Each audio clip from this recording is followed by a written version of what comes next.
So I have a Power Sport high rate gel battery. Should be a direct replacement for your scooter, for your AR-50. The battery is going to be right behind here, and you're going to need some 5mm Allens times 3 and a bunch of screws up and around with some Phillips. So you pull this out, and then we're also going to get put on here a little battery tender lead so that I can run a wire right out here and be charging it in the future just by hooking it up and not having to take this off every time. So let's get started with that.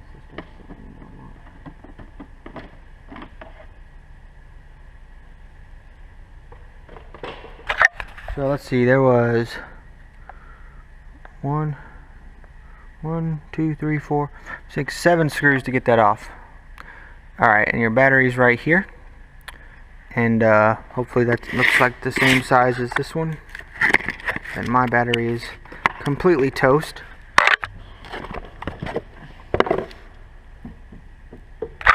And as you can see, looks like it should fit just fine.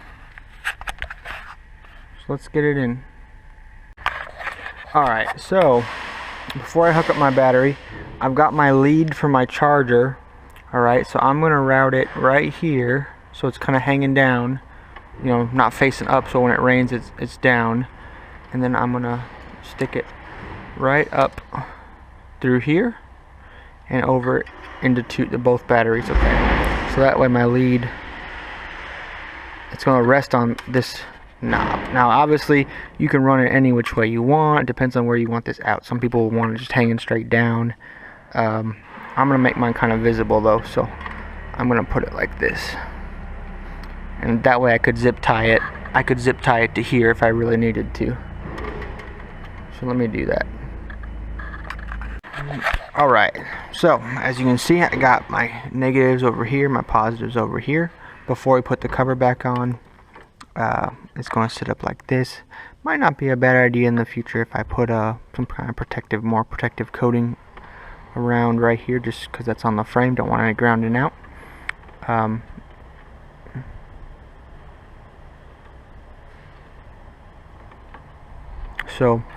But there is a factory strap that goes from here to the other side. Clearly mine broke off after X amount of time riding. That's okay. I don't really care about that. It's not going to go anyway, unless you're going heavy off-road, which I don't know why you'd be going off-road on this scooter anyway. But before we put the cover back on, let's just make sure the key works. Good to go. Alright, so let's put it back on and get it buttoned up.